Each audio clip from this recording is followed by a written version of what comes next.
देखिए क्वेश्चन बताने जा रहे हैं के किस मान के लिए बहुपद इतना का शून्यक एक दूसरे का व्युत्क्रम है। तो देखिए क्या करेंगे, व्युत्क्रम मतलब होता है एक सीधा तो एक उल्टा, एक सीधा हो जाएगा तो दूसरा शून्य क्या होगा उल्टा। अब देखिए इधर भाग में इधर आ जाएगा गुना में, यानी हो जाएगा अल्फा इंटू बीटा बराबर क्या 1। अब इसमें देखना हमें इस समीकरण में कि अल्फा इंटू बीटा का मान क्या है, तो अल्फा इंटू बीटा बराबर मेरा क्या होता है सी बाई ए।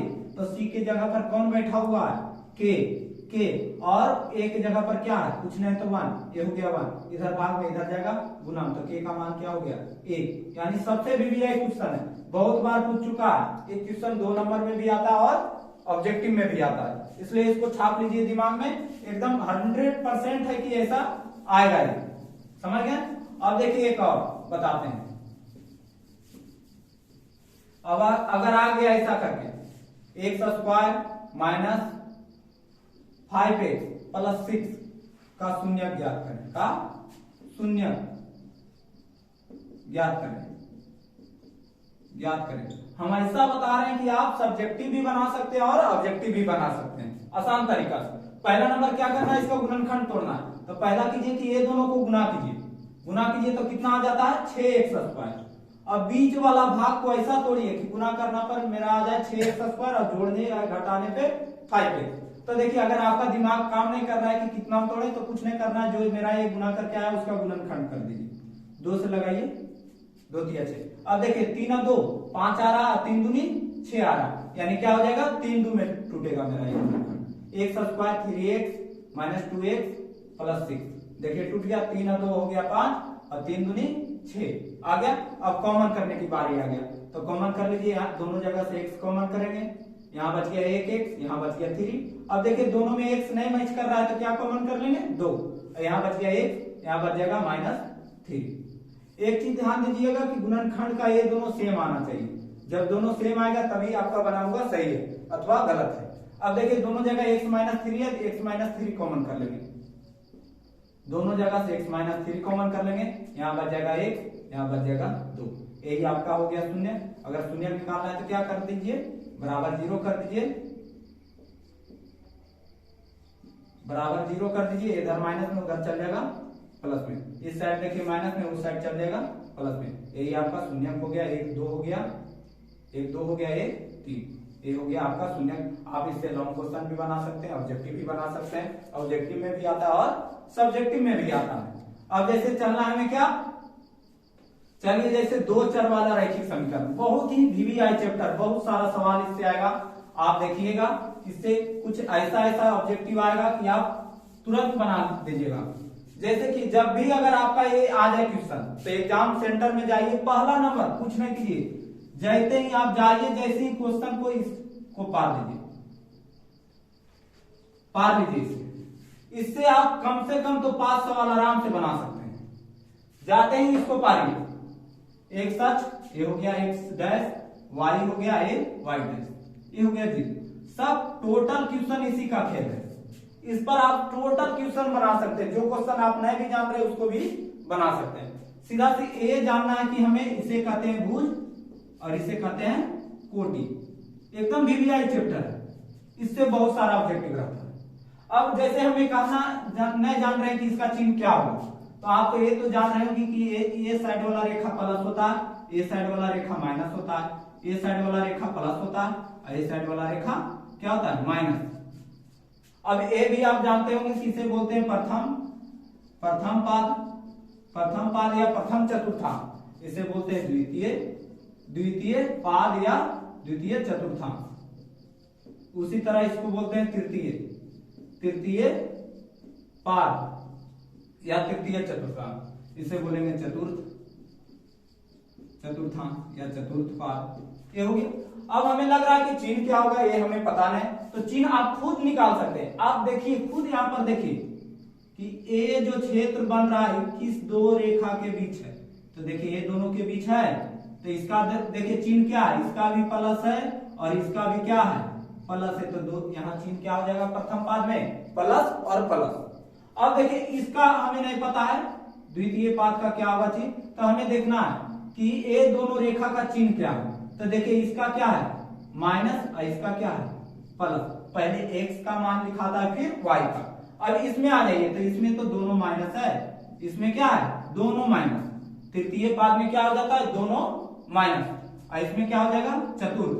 चतुर्थ में देखिए इन दो रेखा से बन रहा है ना, तो इन दो रेखा का चिन्ह क्या है, x का पहले क्या है प्लस और y का क्या है मेरा माइनस।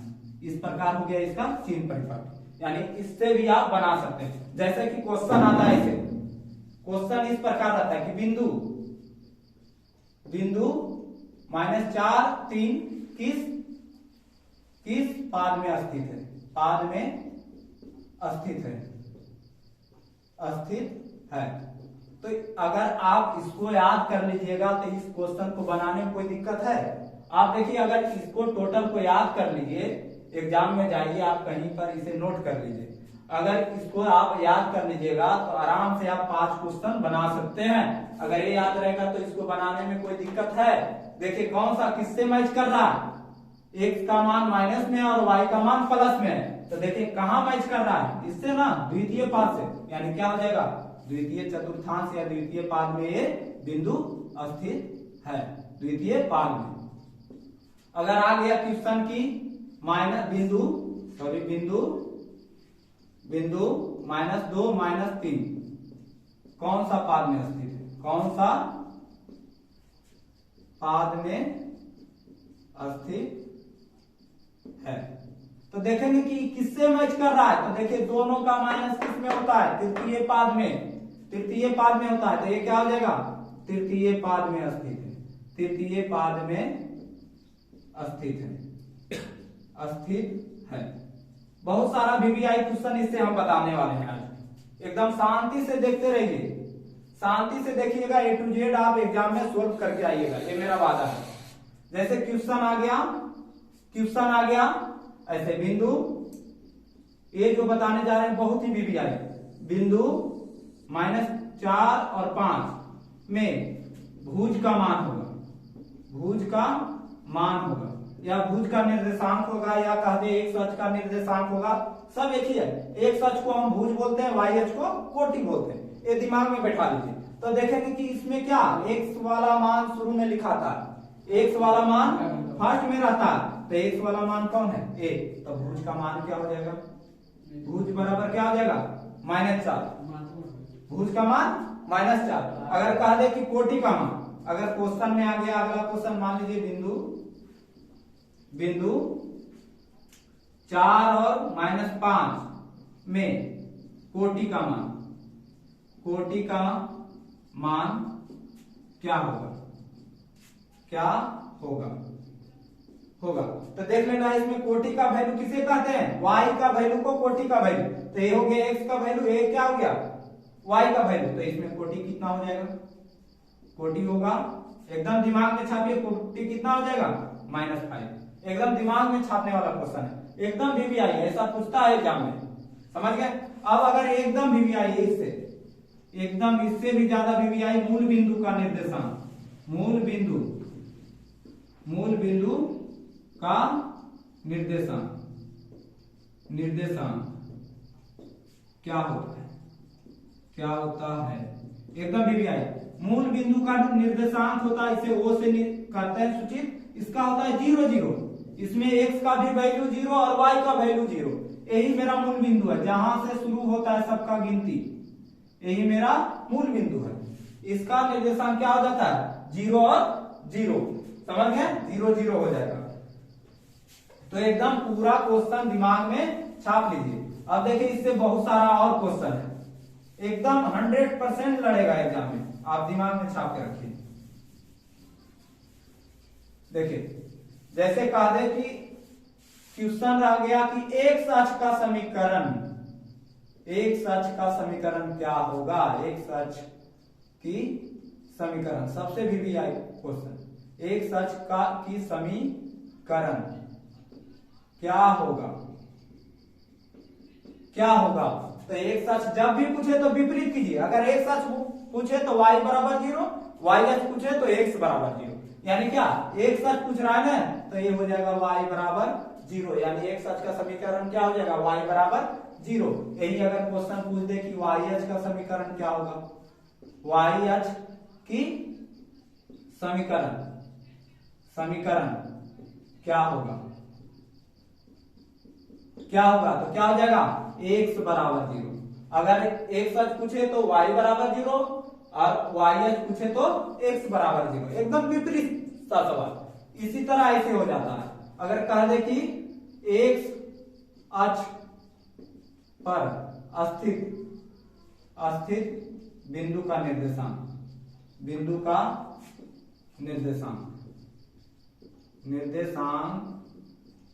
क्या होगा, ये हो गया। अगर एक क्वेश्चन पूछे तो जिस अक्ष पर अस्तित्व रहेगा उसका मान रहेगा, बाकी 0 हो जाएगा। तो किस अक्ष पर कह रहा है अस्तित्व, x पर ना, तो x का मान 0 हो जाएगा, नहीं सॉरी y का मान 0 हो जाएगा, x रहेगा। जिस अक्ष पर कहेगा उसका वैल्यू रहेगा, बाकी 0। इसी प्रकार अगर क्वेश्चन आ जाए कि y अक्ष पर स्थित बिंदु का निर्देशांक क्या होगा, बिंदु का निर्देशांक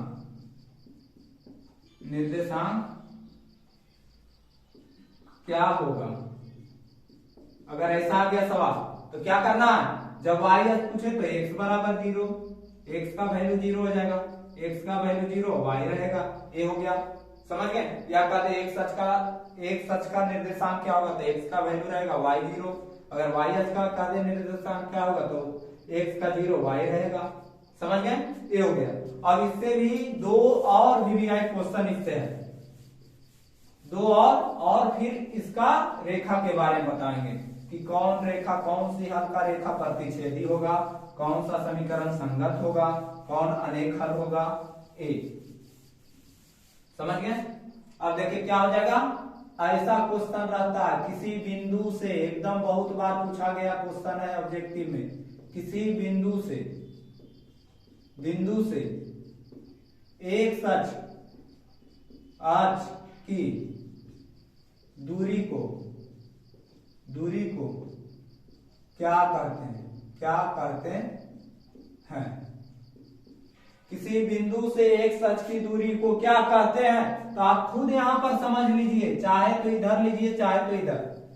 यही जो है इस डायग्राम से आप सारा क्वेश्चन को हल कर सकते हैं, कोई बाहरी दिमाग नहीं लगाना है। एक बार दिमाग में बैठा लीजिए कि कैसे कैसे कर रहे हैं। कोई बिंदु हम ले लेते हैं, कोई भी बिंदु ले लीजिए, मान लीजिए यहाँ बिंदु ले लीजिए, चाहे यहाँ ले लीजिए, चाहे यहाँ ले लीजिए, चाहे यहाँ ले लीजिए, कोई उससे फर्क नहीं पड़ता। अब करा किसी बिंदु, मान लेते हैं ये बिंदु P है, करा किसी बिंदु से एक सच की दूरी, तो एक सच मेरा ये है, दूरी आइए आगे, ये किसके समांतर हो रहा है, किसके समांतर हो रहा है, y अक्ष का ना। तो किसी बिंदु से एक सच की दूरी को क्या कहेंगे, y अक्ष को क्या बोलते हैं, कोटि। यानी क्या हो जाएगा इसका आंसर, कोटि, सीधा सीधी कोटि। यानी सीधा सीधी समझिए कि अगर कह दे एक सच से दूरी तो सीधा सीधी y का वैल्यू होगा कोटि, अगर कह दे y अक्ष से दूरी तो x का वैल्यू हो जाएगा भुज। यानी क्वेश्चन अगर रह गया किसी बिंदु से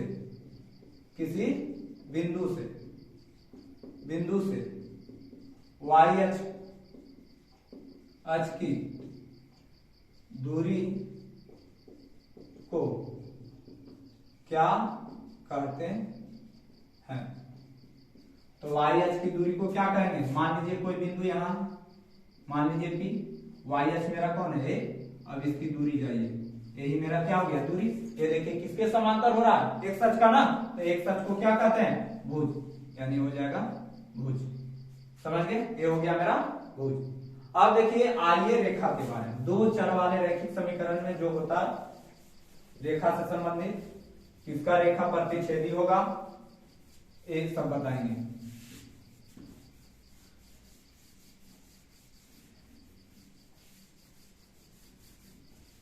जैसे इसमें रहता है समीकरण a1x plus b1y plus c1 बराबर 0, समीकरण फर्स्ट मान लीजिए। a2x plus b2y plus c2 बराबर 0, समीकरण 2। अब देखिए कहेगा इसका अद्वितीय हल चेक करने या अनंत हल कैसे चेक करें, या फिर कोई हल नहीं हो उसको कैसे चेक करें। तो सीधा सीधी है, अद्वितीय के लिए हो जाता है। अद्वितीय अगर आपको चेक करना है तो अद्वितीय हल के लिए, अद्वितीय हल के लिए क्या होता है, a1 by a2 not equal to b1 by b2। ये हो गया अद्वितीय हल चेक करने का कंडीशन। या कह दे कि निम्न में कौन अद्वितीय हल का शर्त है या कंडीशन है, तो क्या मानिएगा, a1 by a2 not equal to b1 by b2। अगर इसका अनुपात बराबर नहीं होगा तो क्या हो जाएगा, अद्वितीय हल। और अद्वितीय हल का ही रेखा क्या होता है, प्रतिच्छेदी। प्रतिच्छेदी अगर आपसे क्वेश्चन पूछ दिया, अगर आपसे क्वेश्चन पूछ दे कि कौन से हल का रेखा प्रतिच्छेदी होता है या कौन से समीकरण का हल संभव है, तो हल संभव है किसका, सिर्फ अद्वितीय हल का। अद्वितीय हल का ही समीकरण आप हल कर सकते हैं, अन्यथा अदर का हल नहीं निकलेगा। जैसे आप अनंत हल वाला निकालिए तो उसका हल नहीं निकलेगा, यानी x और y का वैल्यू किस पर निकलेगा, जब अद्वितीय हल रहेगा तभी, और दोनों पर नहीं निकलेगा।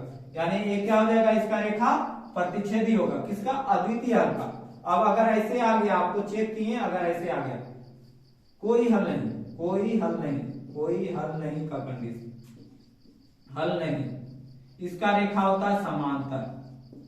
समांतर क्या होता है, इसका रेखा समांतर। इसका कंडीशन हो जाता है a1 बाई a2 बराबर b1 by b2 not equal to c1 by c2। अगर इस रूप में अगर आपका समीकरण का मान बैठाएं, अगर इस रूप में आ रहा है तो क्या हो जाएगा, कोई हल नहीं, इसे बोलते हैं विरोधी समीकरण भी। इसका हल संभव नहीं होता, इसका मान नहीं निकलेगा। अब तीसरा हो जाता है क्या, तीसरा हो जाता है अनंत हल। अनंत हल या कह दीजिए तो अनेक हल, अनेक हल। इसका रेखा हो जाता है संपाती। संपाती मतलब हो गया रेखा के ऊपर रेखा, एक ही रेखा पर दोनों रेखा हो उसे कहते हैं संपाती। समांतर का मतलब हो गया जो कभी नहीं मिले, जो दोनों कभी नहीं मिले। और प्रतिच्छेदी का मतलब हो गया जो एक बिंदु पर काटता हो, कोई एक बिंदु पर काटता हो उसे कहते हैं प्रतिच्छेदी। ये हो गया प्रतिच्छेदी, ये हो गया समांतर, ये हो गया एक ही रेखा के ऊपर रेखा को कहेंगे संपाती। समझ गए, जब तक नहीं काटेगा, जब तक x और y का वैल्यू निकलेगा, इधर हो जाएगा y का वैल्यू, इधर हो जाएगा x का वैल्यू।